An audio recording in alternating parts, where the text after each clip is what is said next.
Salam saudara-saudara, damai sejahtera kepada Allah Bapa yang melampaui akal pikiran manusia. Itulah yang memerintah dalam hati dan pikiran saudara-saudara.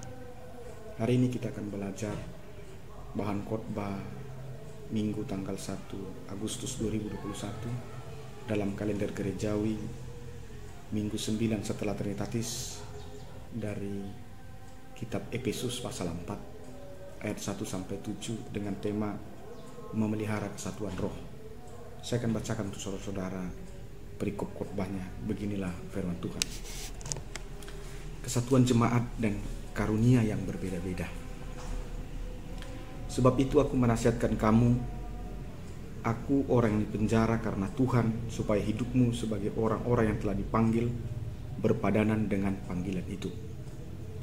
Hendaklah kamu selalu rendah hati, lemah lembut, sabar, tunjukkanlah kasihmu dalam hal saling membantu, dan berusahalah memelihara kesatuan roh oleh ikatan damai sejahtera. Satu tubuh dan satu roh, sebagaimana kamu telah dipanggil kepada satu pengharapan yang terkandung dalam panggilanmu, satu Tuhan, satu iman, satu baptisan, satu Allah dan Bapa dari semua, Allah yang di atas semua dan oleh semua dan diam di dalam semua. Tetapi kepada kita masing-masing telah dianugerahkan kasih karunia menurut ukuran pemberian Kristus. Sampai sejauh itu pembacaan firman Tuhan. Saudara-saudara, Efesus pasal 4 ini adalah tulisan atau surat yang dikirimkan oleh Rasul Paulus dalam usaha mengembalakan gereja di Efesus. Saudara-saudara, Paulus dalam ayat pertama mengkisahkan bagaimana keadaan dirinya yang terpenjara karena pemberitaan Kristus. Ini juga salah satu sebagai pembelaan Paulus ketika orang-orang di luar sengaja ingin menjatuhkan nilai tawar Paulus di tengah-tengah jemaatnya, di tengah-tengah orang-orang Efesus, di gereja Efesus. Para pembenci dan musuh Paulus berkata, bagaimana Paulus, dia berbicara soal kebaikan, dia bicara soal damai sejahtera, dia bicara soal berkat, tapi hidup Paulus itu lihatlah keluar masuk penjara.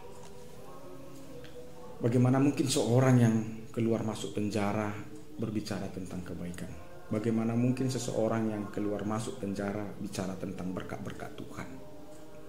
Karena itulah dalam ayat 1 Paulus membela dirinya. Paulus berkata, kalaupun aku di penjara, itu bukan karena aku berbuat jahat.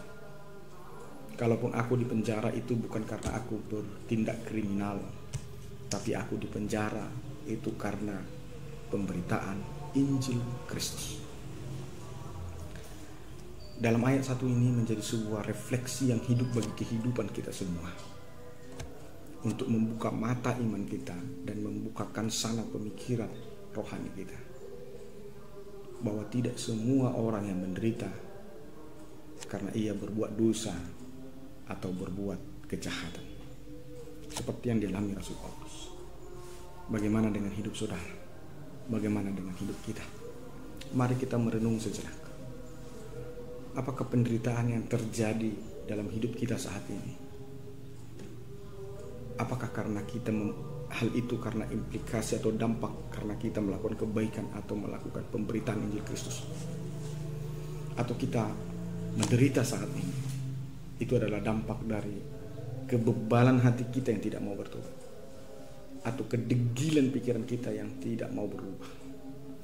Tapi yang pasti, saudara-saudaraku, berbahagialah orang yang menderita bukan karena perbuatan yang jahat, tetapi dia menderita karena dia melakukan kebenaran firman Allah. Dan sekaligus kita dituntun seperti itu.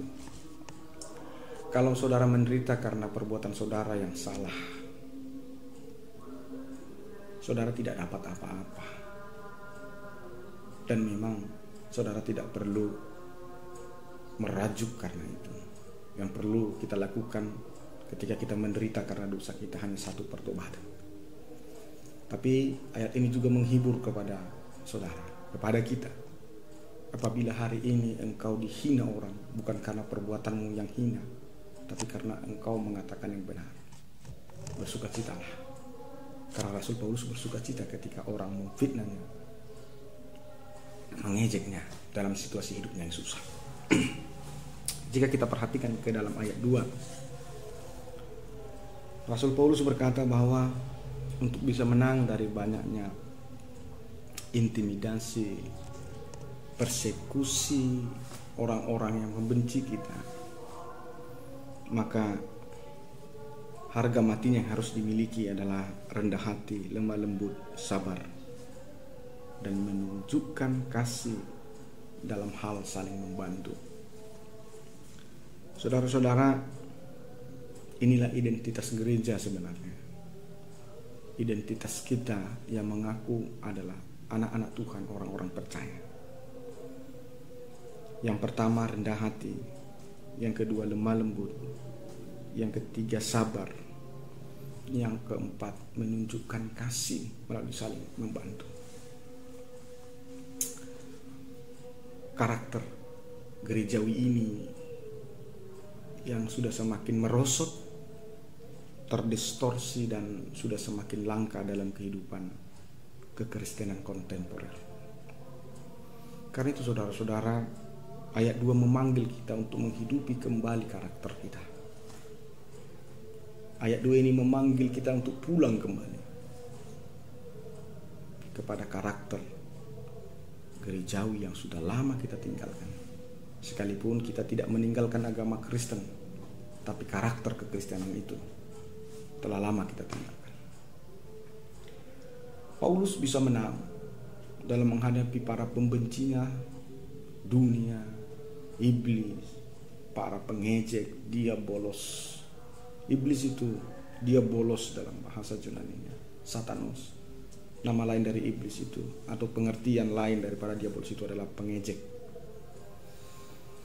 Jadi keinginan yang mengejek orang itu adalah pikiran iblis yang ditanamkan kepada kita. Karena itu saudara-saudara, hati-hati kalau saudara punya hobi, kebiasaan suka mengejek. Itu sebenarnya bukan karakter saudara, itu bukan karakter kita, tapi tanpa kita sadari bahwa iblis menanamkan karakternya ke pikiran kita dan kita merasa seolah-olah itu karakter kita. Tidak ada orang yang ingin suka mengejek. Nah, salah satu nama atau nama iblis atau pengertian dari diabolos, Satanos itu adalah pengejek. Dan untuk bisa menang dari itu, keempat hal ini harus ada sama kita. Saya ulangi sekali lagi, apa keempat hal itu? Dikatakan firman Tuhan: rendah hati, lemah lembut, sabar, menunjukkan kasih dengan saling membantu. Jadi puncaknya itu adalah kasih. Masalahnya kasih ini tidak kelihatan, tapi supaya kasih ini kelihatan, kita harus saling membantu. Maka dari itu dalam ayat 2 ini mengajak kita, coba perhatikan tetanggamu yang di kiri, di kanan, di depan, di belakang. Perhatikan siapa yang susah, siapa yang menderita. Tuhan berkata, bantulah. Kalau kau masuk ke tengah-tengah gerejamu, perhatikan siapa saudara-saudaramu di tengah-tengah persekutuan itu. Siapa mereka yang menderita, siapa mereka yang kekurangan.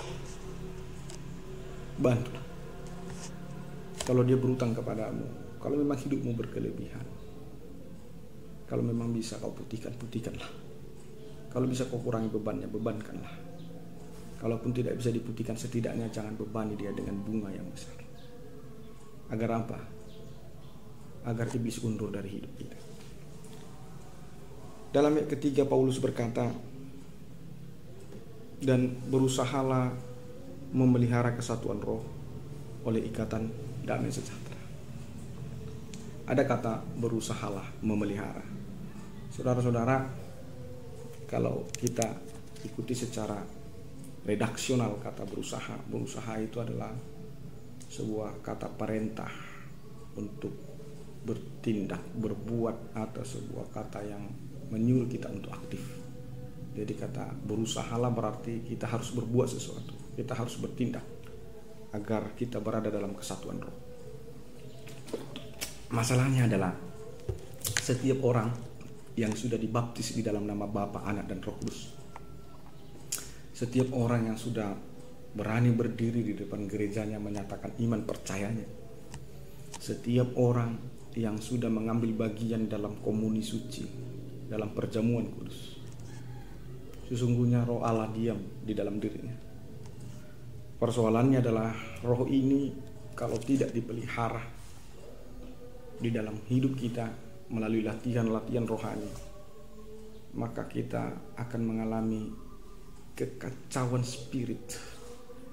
Kita akan mengalami ketidakstabilan, kelabilan dalam kehidupan rohani. Karena itu dikatakan berusahalah memelihara. Ada kata orang, mempertahankan lebih sulit daripada memulai. Memang kehidupan kekristenan kontemporer kita sering kalah di mempertahankan. Kita sudah mengambil keputusan yang tepat untuk percaya pada Yesus. Kita sudah mengambil keputusan dan memulai yang tepat dengan menyerahkan hidup kepada Yesus. Tapi kekalahan kita adalah memelihara pilihan yang tepat itu. Kekalahan kita adalah memelihara yang telah kita mulai dengan tepat itu.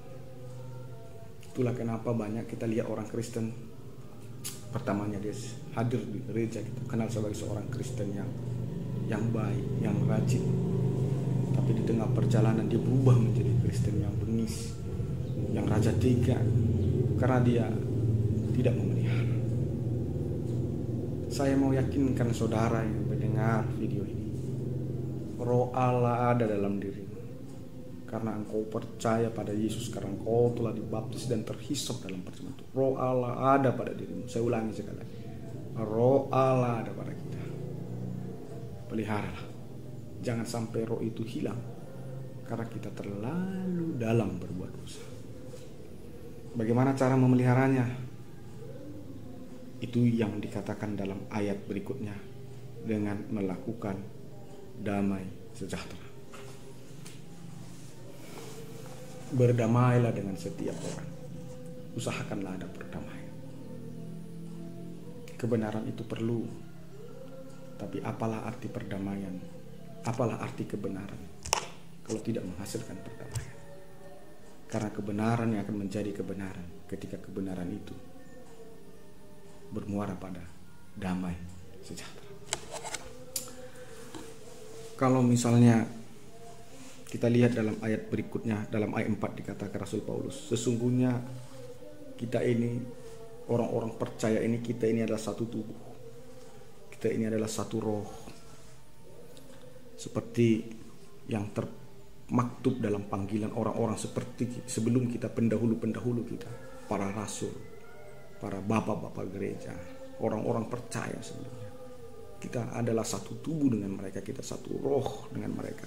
Kita satu pemanggilan dengan mereka, kita satu pengharapan dengan mereka, kita satu Tuhan dengan mereka, dikatakan ayat 5. Kita satu iman dengan mereka karena kita satu baptisan dengan mereka, karena baptisan kita sama di dalam nama Bapa, Anak, dan Roh Kudus. Apa yang mau dikatakan dalam ayat 4, ayat 5, dan ayat 6 ini? Begini saudara-saudara, yang mau dikatakan ayat 4, ayat 5, dan ayat 6 ini, Tuhan telah menetapkan satu standar pergaulan atau standar sorgawi. Standar sorgawi itu adalah satu Tuhan, satu baptisan, satu roh. Nah, standar Tuhan ini yang akan meruntuhkan segala perbedaan suku, marga, bahasa, budaya, jenis kelamin, status sosial, jabatan, dan selainnya. Itulah standar pergaulan, standar interaksi sorgawi yang diberikan Allah kepada kita. Jadi jika kita memakai standar Allah ini, saya tidak peduli saudara mau suku apa. Asal saudara sebagai orang percaya, kita adalah saudara. Saya nggak peduli entah saudara orang kaya atau orang miskin. Nggak jadi soal bagi saya untuk bersaudara, bersahabat dengan Anda. Karena yang paling penting bagi saya adalah saudara orang yang percaya. Nggak peduli apakah saudara orang yang nggak punya sekolah atau orang yang berpendidikan. Nggak peduli apakah saudara suku apa, atau saudara punya pangkat atau nggak punya pangkat. Nggak itu yang penting. Yang penting adalah saudara orang yang percaya, yang dibaptis sama seperti saya. Nah, persoalannya adalah saudara-saudara, standar yang diberikan Tuhan ini tidak kita berlakukan secara universal dalam kehidupan kita sehari-hari. Tidak kita berlakukan secara totality dalam kehidupan kita sehari-hari. Inilah yang menjadi kekacauan iman di tengah-tengah kehidupan kekristenan kontemporer. Seolah-olah standar Tuhan yang telah diberikan itu hanya berlaku ketika kita beribadah di gereja. Ketika kita kembali dalam ke dunia nyata, kita nggak pakai standar Tuhan itu dalam kehidupan nyata kita. Kita pakai kembali standar dunia ini. Yang menjadi saudara kita adalah yang semarga dengan kita, sesuku dengan kita. Akhirnya kehidupan semakin kacau. Akhirnya pengotakan demi pengotakan terus terjadi. Dan iblis bercokol di antara semua itu. Apapun dan bagaimanapun saudara, entah saudara orang kaya atau orang miskin, entah saudara orang cantik atau orang jelek, apapun suku saudara, apapun bahasa saudara, bagaimanapun latar belakang saudara, dalam standar Tuhan itu gak jadi soal. Yang jadi soal sekarang adalah, apakah engkau mau percaya pada Yesus seperti aku yang percaya pada Yesus agar kita menjadi saudara? Apakah engkau mau dibaptis dalam nama Bapa, Anak, dan Roh Kudus seperti aku yang dibaptis dalam nama Bapa, Anak, dan Roh Kudus agar kita saudara? Maukah engkau menghidupi standar Tuhan itu secara totality dan secara komprehensif dalam kehidupanmu sehari-hari? Saya melihat ada gejala denominasi, gejala sekterian yang sedang euforia di tengah-tengah kehidupan Kristen kontemporer. Misalnya gereja A, dia hanya baik dengan gereja A, dengan gereja B dia anggap itu adalah sebagai lawan, saingan.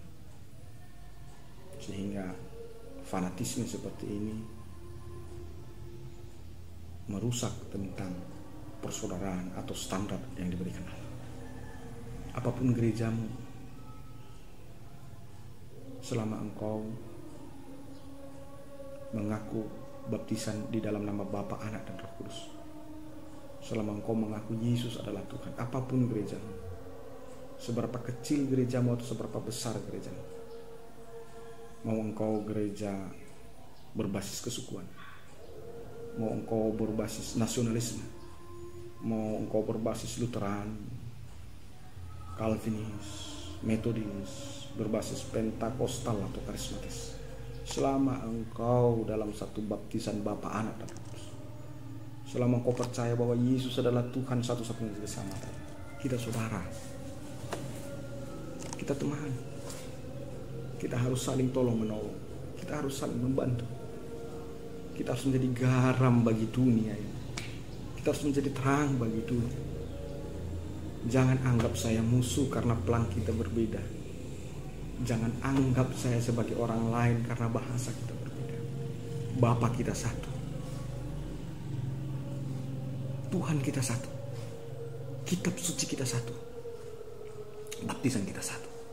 Mari menjadi saudara sesuai dengan standar Allah. Karena itu dikatakan dalam ayat 7, tetapi kepada kita masing-masing telah dianugerahkan kasih karunia menurut ukuran pemberian Kristus. Saudara, banyak orang yang iri dengan kelebihan orang lain dan tidak mampu menerima kelebihan orang lain. Ini juga menjadi sebuah bumerang di tengah-tengah kehidupan kekristenan masa kini. Kita melihat ada orang yang diberikan Tuhan karunia untuk berdoa. Ketika dia berdoa, rasa-rasanya kita mendengar ada suara Tuhan yang ikut.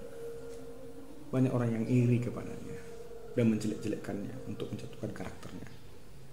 Kita melihat ada orang yang memiliki karunia mengajar. Kalau dia mengajar, seolah-olah semua pikiran di kita ini terbuka dan kita bisa mengerti, dan kita terkagum dengan wibawa Allah yang diberikan, yang ada padanya. Tapi banyak orang yang jelek-jelekkannya. Ada orang yang diberikan karakter untuk menyembuhkan, ada orang untuk bernyanyi dan lain sebagainya. Tapi kita saling menjelekkan. Kenapa bisa seperti ini? Karena kita tidak melihat karunia itu sebagai sebuah substitusi, tapi kita melihat karunia itu sebagai sebuah kompetisi. Kita bukan berlomba agar Allah dimuliakan, tapi kita berlomba agar kita yang dimuliakan. Inilah titik masuk iblis, membengkokkan. Jadi karunia dari Allah itu enggak kita kembalikan untuk kepada Allah, tapi untuk kepada diri kita sendiri. Tuhan mau dalam ayat 7 ini kita berhenti dari praktik dan tindakan seperti itu. Mari lihat karunia yang ada kepada saudara, kepada orang lain, teman-teman saudara itu.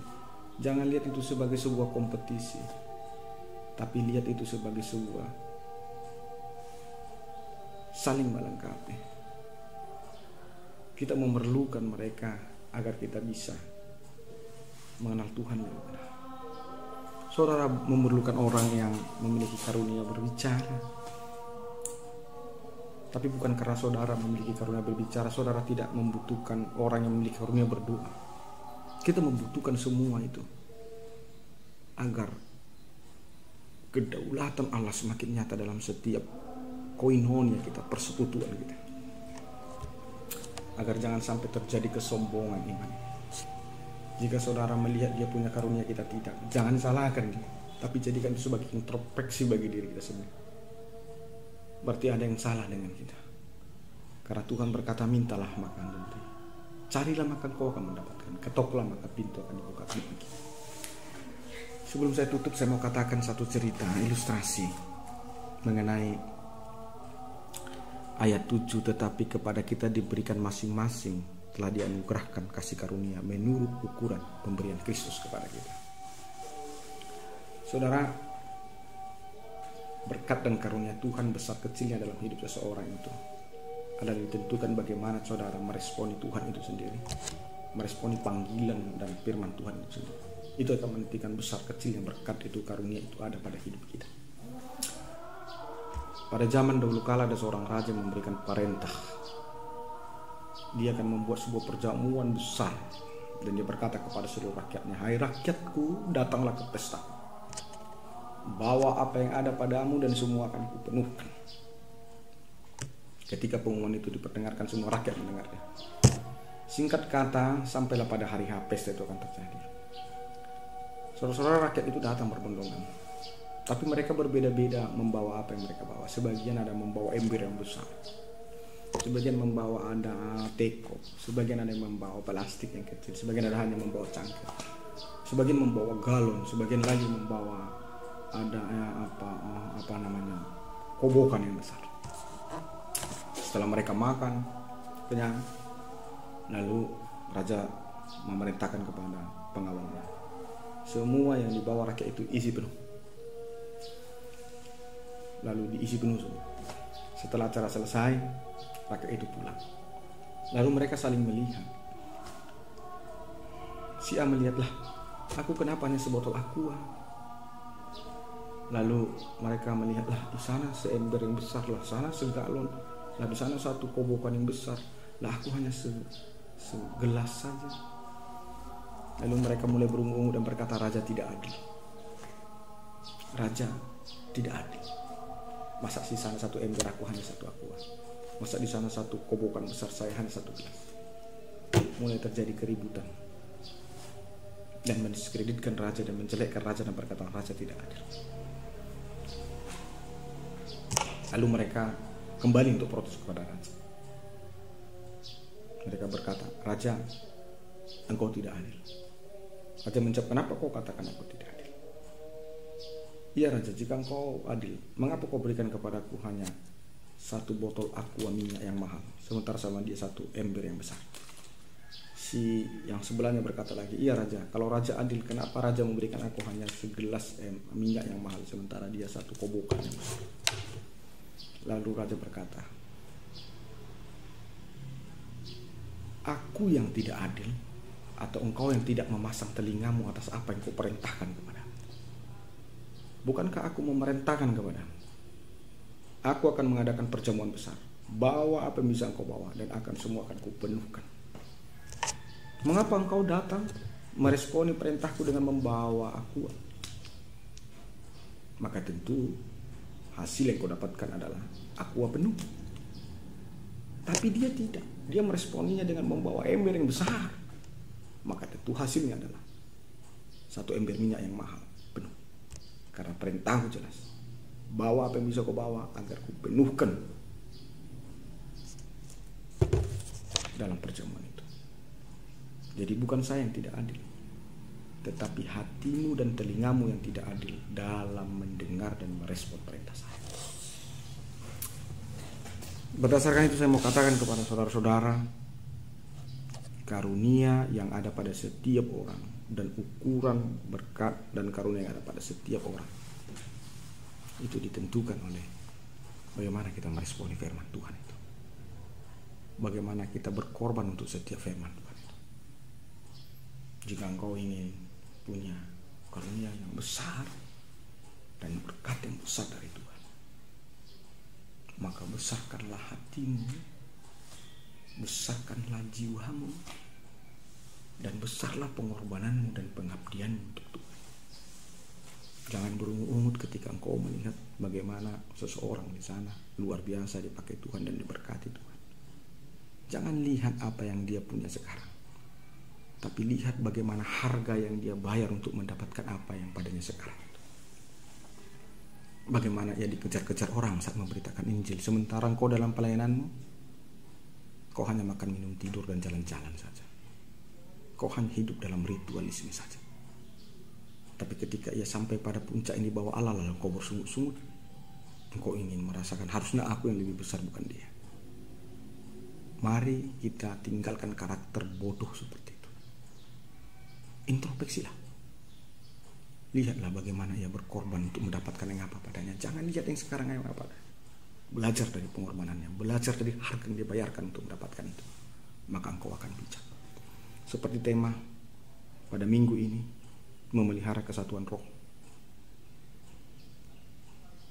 Segala yang baik yang kau terima dari Kristus itu, jika engkau tidak pelihara, akan hilang dan sia-sia.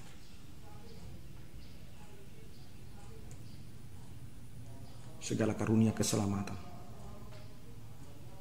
kepastian damai sejahtera yang telah kau terima dalam baptisan kudus dan perjamuan kudus dan pengakuan imanmu akan menjadi sirna dan hilang kalau engkau tidak pelihara. Peliharalah. Bagaimana cara memeliharanya? Ingatlah dari tugasmu sebagai gereja Kristus, tubuh Kristus.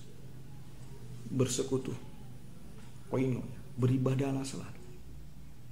Dimanapun kau berada, dalam seperti apapun kondisimu, jika memang waktunya beribadah, beribadahlah.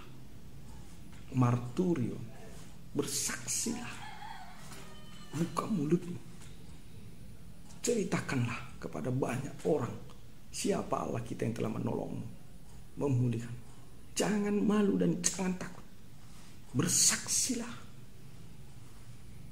Jika engkau tidak bisa bersaksi dengan kata-kata karena engkau tidak pandai berkata-kata,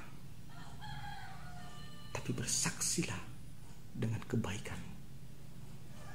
Ketiga, diakonia, kasih, berbuat baiklah, tolonglah orang yang susah, bantulah orang yang susah. Jangan jadi mental pengemis. Berilah, maka engkau akan diberi. Jangan jadi mental pengemis. Tuhan memanggilmu, memilihmu,